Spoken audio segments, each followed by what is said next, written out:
9 wins and a wild card exit, something that Steelers fans have grown to know all too well in the last half-decade. Everyone always says the Steelers are bound to win 9 games every year before bowing out of the playoffs early. So why do the sportsbooks have their win total at 8.5 in 2026? People don't believe in the Steelers this year, and sportsbooks are reflecting that in their odds. However, today we're going to go over why this bet is one of the easiest ways to make money over the 2026 NFL season. I expect a completely different vibe from this team than the one that was legendary and then eventually ran stale under the great Mike Tomlin. Players are already noticing a change, as TJ Watt mentioned that practices have a different style to them under McCarthy. He didn't note that he preferred one coach's style to the other, but sometimes that change and a fresh approach is welcomed in a locker room. I expect this to translate to every aspect of this Steelers team this season, especially offensively. McCarthy's philosophy with new coordinator Brian Angelicchio, the passing game should be opened right up. We saw last year that Rodgers still has the arm talent and enough mobility to make enough plays, and with a much better collection of weapons and another year of chemistry with certain guys like DK and Freiermuth, I expect more prolific numbers out of the 4-time MVP. Defensively, the talent has been there for the last handful of years, but the production has always been lacking. McCarthy's teams have never been known for their defense, but a new system could lead to more production out of their star players. One thing I especially love about this team is the leadership and the number of established veterans in that locker room, especially on that defensive side. Guys like TJ Watt and Cam Hayward have been there forever. Jalen Ramsey and Deshaun Elliott are both guys in the secondary that have spent a number of years starting in various places in the NFL. The offense is led by the most experienced player in the NFL, Aaron Rodgers, and he's working with a surprisingly established group of weapons like DK Metcalf, Michael Pittman, and Pat Freiermuth, who have all been in the league long enough to adjust to a new offense alongside Rodgers. There's also a pair of fresh but seasoned running backs in Rico Dowdle and Jalen Warren, who round out the skill positions on offense. Not to mention, arguably the best kicker in the league, Chris Boswell, who has been on the team for more than a decade. The defense is still the highest paid in the league and is looking to rebound after a tough year in 2025. Last year, one of the biggest holes in the team was the number 2 cornerback slot after Jalen Ramsey was moved to safety, and Darius Slay proved to be one of the biggest free agent busts in Steelers history. To address that, the Steelers went and got the most underrated free agent pickup in Jamel Dean. He was the top corner on the market and should pair great with Joey Porter Jr. They're going to make up one of the best cornerbacking duos, and then you've got Jalen Ramsey and Deshaun Elliott to make up the safeties. I expect Jalen Ramsey to have an even better year, getting a full offseason to work at safety and a whole nother year at it. It should be a lot better. The middle linebacking core is roughly the same. Patrick Queen, Peyton Wilson, and Cole Holcomb. However, I'd look to see Peyton Wilson take a lot more of the reps from Queen unless he can regain that Pro Bowl form he had in Baltimore, but I do not expect that.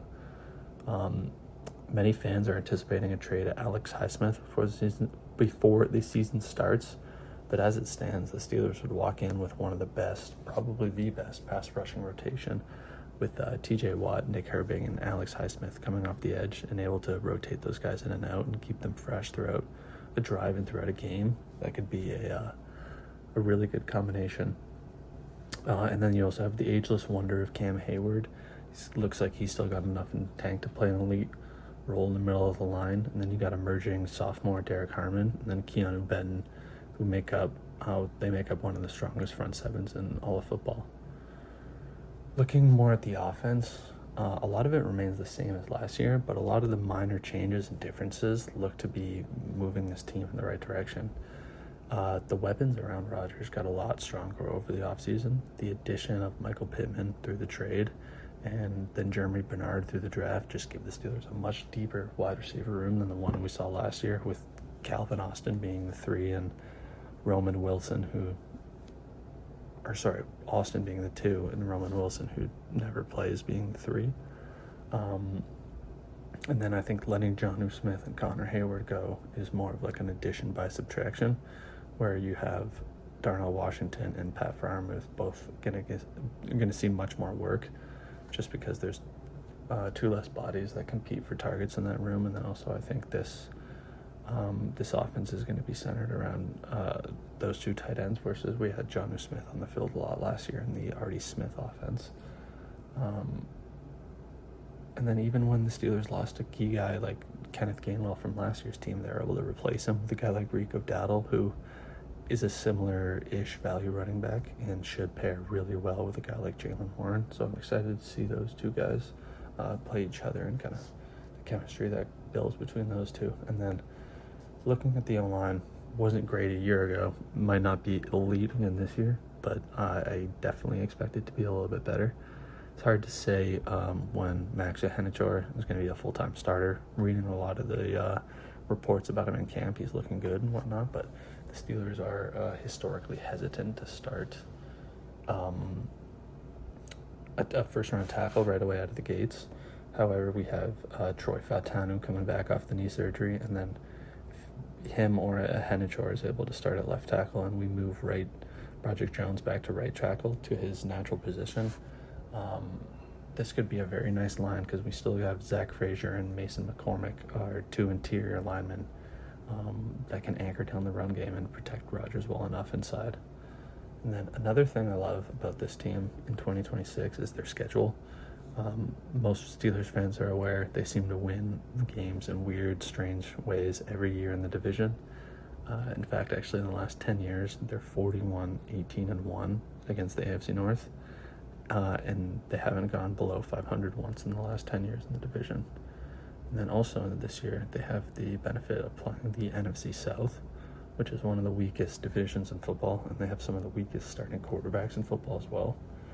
And then also the AFC games of the AFC South, not the hardest division to play. I'd say the AFC East is probably the toughest this year. And then also the two games the Steelers earned from the first place schedule of Denver and New England, they don't even have those two teams as the most respected in their divisions on Sportsbooks. So it's a good year for the Steelers schedule. So combining all these factors we talked about, I'm expecting this team to win 10 or 11 games this year, well above the 8.5 posted by the Sportsbooks.